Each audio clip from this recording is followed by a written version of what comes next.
वंदे मातरम मेरे प्यारे विद्यार्थियों। Welcome to my YouTube channel. और ये जो पेपर आप देख रहे हैं ये बीए फर्स्ट ईयर अर्थात BA BCom BSc UG first year के विद्यार्थियों के लिए जो फाउंडेशन कोर्स 1 है उसका पार्ट ए है। इससे जो इंग्लिश का पेपर था इसका पार्ट बी था, उस पर मैं पहले वीडियो बना चुका हूँ। ये जो पेपर आप देख रहे हैं वो रानी दुर्गावती विश्वविद्यालय जबलपुर में की प्राइवेट एग्ज़ाम के लिए हुआ था। तो प्राइवेट के जितने भी फर्स्ट ईयर के स्टूडेंट्स हैं उनके एग्ज़ाम जो है लेट हुए हैं और 31 अक्टूबर 2023 का पेपर आप देख रहे हैं। हिंदी के 50 क्वेश्चन हम हल करेंगे इस वीडियो में। बिना देरी करे शुरू करते हैं। पहला क्वेश्चन बहुत ही आसान सा क्वेश्चन है, जैसा कि आपको दिखाई दे रहा है। मातृभूमि कविता के रचयिता कौन है? तो किसने लिखी मातृभूमि कविता? मैथिली शरण गुप्त ने। तो फर्स्ट का आंसर क्या है? सी ऑप्शन सही है। अगला क्वेश्चन है मातृभूमि का सिंहासन क्या है? तो मातृभूमि का सिंहासन शेषनाग है। तीसरा प्रश्न मैथिली शरण गुप्त की भाषा क्या है? तो मैथिली शरण गुप्त की जो भाषा है वो शुद्ध परिष्कृत खड़ी बोली है, खड़ी बोली हिंदी। क्वेश्चन नंबर 4 है मैथिली शरण गुप्त की कृतियों में कौन सा महाकाव्य है? इनमें से जो कृतियां हैं सभी किसकी हैं? ये मैथिली शरण गुप्त की हैं। उत्साह जो है रामचंद्र शुक्ल का वो है निबंध। तो यहाँ पर रंग में भंग, जयद्रथ वध, ये सब क्या खंड में काव्य कविता है। और महाकाव्य क्या है? ये है महाकाव्य आपका साकेत, जो कि राम कथा पर आधारित है। पांचवा प्रश्न है मैथिली शरण गुप्त का जन्म कब हुआ? तो मैथिली शरण गुप्त का जन्म जो है 3 अगस्त 1886 का हुआ है। कहाँ हुआ था? चिरगांव झांसी में। अगला प्रश्न उपन्यास का सम्राट किसे कहा जाता है? तो उपन्यास सम्राट कहा जाता है मुंशी प्रेमचंद जी को। और ये नाम किसने दिया था ये आप मुझे कमेंट बॉक्स में कमेंट दीजिए। पहले आपको इससे आधारित मैं और भी क्वेश्चंस बना चुका हूँ, सैम्पल पेपर भी बनाए हैं मैंने, तो आप मेरे चैनल पर जाकर देख लीजिएगा। और भी वीडियोज़ हैं। और देखो 2-4 वीडियो देखने से कुछ नहीं होता, आप जितनी भी वीडियोज़ इसके अंदर हैं वो BA BCom BSc private regular सभी जो फर्स्ट ईयर के स्टूडेंट हैं उनके लिए उपयोगी है, तो वो आप देख लीजिएगा। अगला प्रश्न है क्वेश्चन नंबर 7 मुंशी प्रेमचंद का जन्म कब हुआ? तो मुंशी प्रेमचंद का जो जन्म है वो 31 जुलाई 1880 को। ए ऑप्शन इसका सही है। अगले प्रश्न पर चलते हैं। अगला प्रश्न देखते हैं हम। अगला प्रश्न है शतरंज के खिलाड़ी का उद्देश्य क्या है? तो यहाँ पर देखिए शतरंज के खिलाड़ी का जो उद्देश्य है वो वह है व्यक्तिगत स्वार्थों का चित्रण करना है, यानी व्यक्तिगत जो हित है वो सर्वोपरि बताया गया है। ये भी एक गौण कारण है, गुलामी के कारणों के प्रति सचेत करना। तो इसमें दो डी सी या डी होना चाहिए, लेकिन फर्स्ट और सेकंड नहीं होगा। तो देखते हैं यूनिवर्सिटीज़ में क्या आपको सही आंसर देती है। मेरे हिसाब से उपयुक्त सबसे जो सही है वो है डी ऑप्शन। अगला प्रश्न है क्वेश्चन नंबर 9 मीर और मिर्जा का चरित्र कैसा है? तो मीर और मिर्जा जो है ये वर्गीय चरित्र है ना, ये किसी वर्ग का प्रतिनिधित्व करते हैं। तो क्वेश्चन नंबर 9 का ए ऑप्शन सही है। 10वां प्रश्न है मीर और मिर्जा शहर से दूर शतरंज खेलने क्यों जाना चाहते थे? ये क्यों जाना चाहते थे दोनों? वो आपने कहानी मैंने शतरंज के खिलाड़ी पर वीडियो बनाया वो आपने देखी होगी। तो शतरंज की लत के आगे उनके लिए सब कुछ क्या था? महत्वपूर्ण नहीं था, सब कुछ गौण था। अगला प्रश्न है 11वां प्रश्न शतरंज का खेल उनकी यानी मीर और मिर्जा की किस प्रवृत्ति को बताता है? शतरंज के खेल में तो कौन सी प्रवृत्ति बताई गई है शतरंज के खेल में? ये बताई है विलासी प्रवृत्ति बताई गई है। ठीक है, तो सी ऑप्शन इसका सही है। अगला प्रश्न है क्वेश्चन नंबर 12 मुंशी प्रेमचंद ने किस फिल्म की पटकथा लिखी थी? देखिए मुंशी प्रेमचंद जी ने जो पटकथा लिखी थी वो थी मिल मजदूर। ठीक है, लेकिन इसमें मजदूर ही दिया हुआ है, तो सी आंसर इसका सही होगा। और इस पर एक छोटा सा रोल भी निभाया था मुंशी प्रेमचंद जी ने इस फिल्म में। यूट्यूब पे पड़ी होगी, आप देख लीजिएगा। क्वेश्चन नंबर 13 शतरंज के खिलाड़ी मुंशी प्रेमचंद की कहानी है। तो शतरंज के खिलाड़ी मुंशी प्रेमचंद की कहानी किस प्रकार की कहानी है ये पूछा गया है। तो ये प्रकार से राजनीतिक कहानी है, इनडायरेक्टली।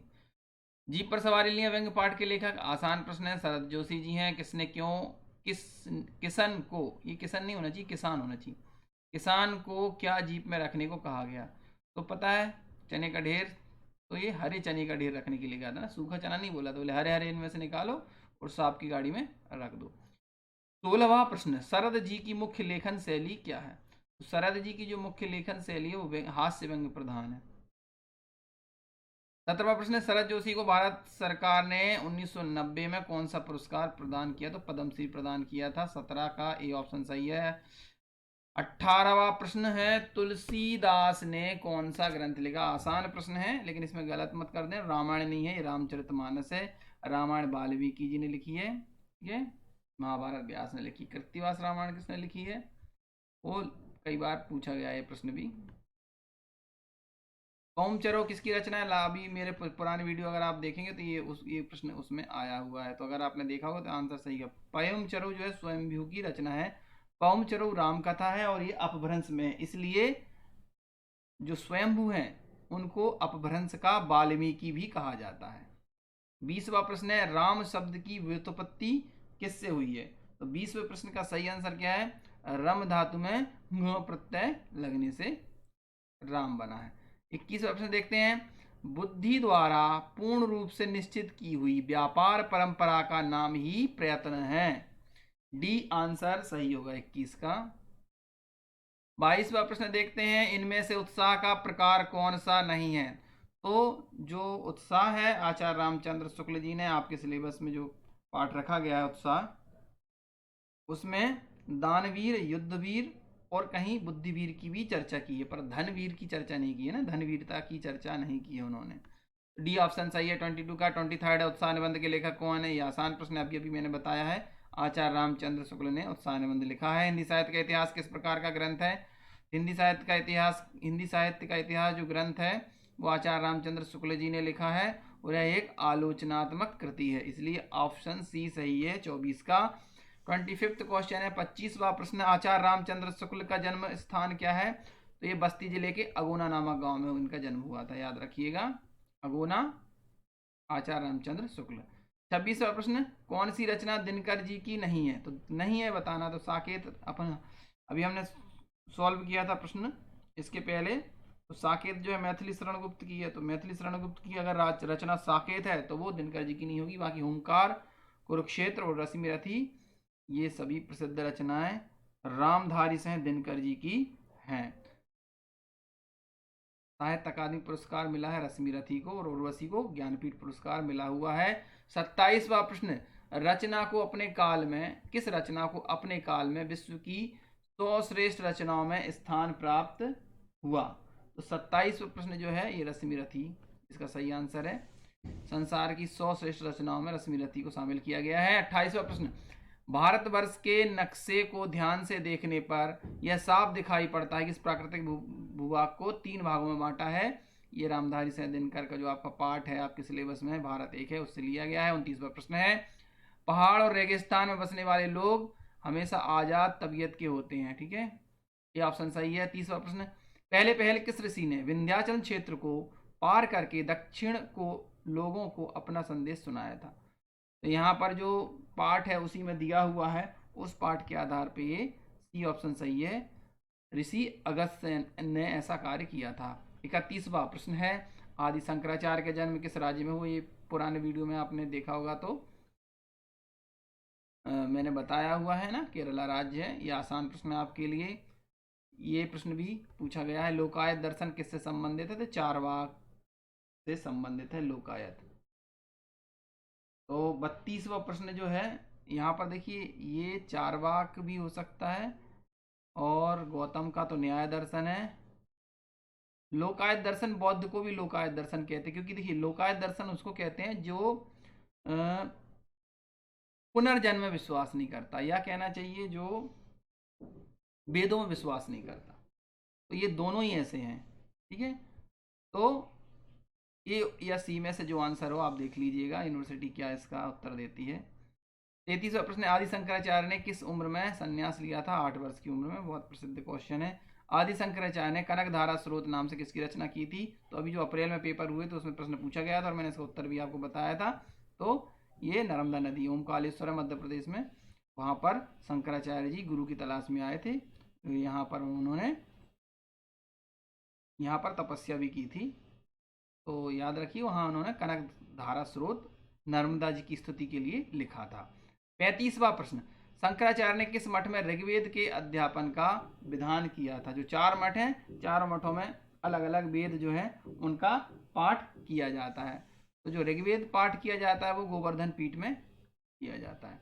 36वां प्रश्न, वन का पर्यायवाची नहीं है। तो अरण्य वन है, कानन वन है, विपिन यानी भी वन है, गवेषण यानी वन नहीं होता।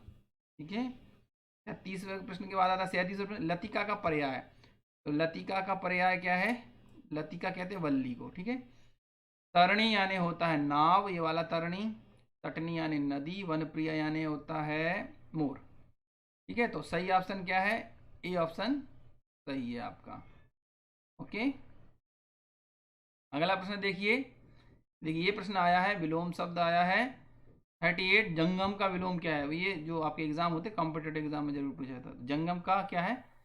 सही विलोम है स्थावर। सी ऑप्शन सही है। 39वां प्रश्न, स्थूल का विलोम शब्द है। तो स्थूल का विलोम क्या है? सूक्ष्म। बी ऑप्शन इसका सही है। विलोम यानी उल्टा पूछा गया है। 40वां प्रश्न, जिस पर उपकार किया गया हो उसे क्या कहते हैं?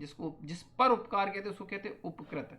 जो उपकार करता है वो उपकारी होता है, लेकिन उपकृत कौन है? जिस पर उपकार किया गया। तो बी ऑप्शन इसका सही है। अंतिम 10 प्रश्न है, देखिए। अगर आप चैनल पर नए हैं तो इसे सब्सक्राइब जरूर कीजिएगा।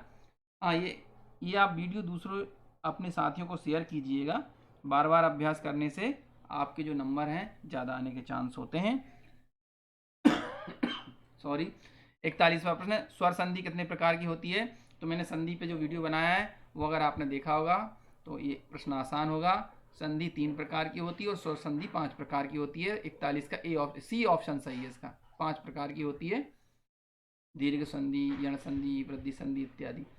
42वां प्रश्न है, महोत्सव शब्द में कौन सी संधि है? तो महाधन उत्सव, महोत्सव क्या है? गुण संधि। ए और ओ की मात्रा जहां होती है वो गुण संधि है। मैंने संधि पे एक वीडियो बनाया, उसको देखिएगा आप। अभ्युदय में कौन सी संधि है? अभिधन उदय, या हो गया, ये यण संधि है। 43 का बी ऑप्शन सही है। 44वां प्रश्न, यशोगान का संधि विच्छेद क्या है? यशः धन गान, बी ऑप्शन सही है। द्रगंचल का संधि विच्छेद क्या है? तो द्रक धन अंचल, द्रगंचल। तो इसका द्रक धन अंचल, ए ऑप्शन इसका सही है। 45 का ए। अंतिम 5 प्रश्न है, देखिए। 46वां प्रश्न, धर्म शब्द किस धातु से बना है? तो धर्म जो शब्द है उसकी धातु दिए गए विकल्पों में से क्या है? बी, ध्रुव। 47 नंबर क्वेश्चन, अहम ब्रह्मास्मि किस सिद्धांत से संबंधित है? तो अहम ब्रह्मास्मि जो है शंकराचार्य ने कहा था, और शंकराचार्य का क्या है? अद्वैतवाद है, यानी आत्मा और ईश्वर में कोई भेद नहीं है। यह है अद्वैत, जिसमें द्वैत यानी दो का भाव नहीं है, एक ही है। शासन, प्रशासन और राजकाज की भाषा क्या कहलाती है? ये कहलाती है राजभाषा।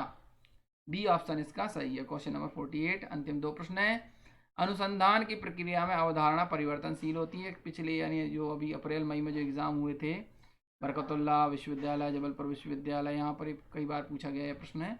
ये प्रश्न आपने कर दिया होगा। अंतिम प्रश्न है, उदारीकरण की विशेषता नहीं है। तो उदारीकरण का अर्थ होता है व्यापार में बहुत सारे प्रतिबंधों को मिटा देना, खत्म कर देना, फ्री ट्रेड जिसे आप बोलते हैं। तो उसमें क्या, कर की वृद्धि करेंगे तो फ्री ट्रेड कैसे होगा? टैक्स कम करना नहीं है पूछा है, तो सी विकल्प इसका सही है। यहाँ पर 50 प्रश्न खत्म होते हैं। Thank you for watching. Channel से जुड़े रहिए, शेयर कीजिए।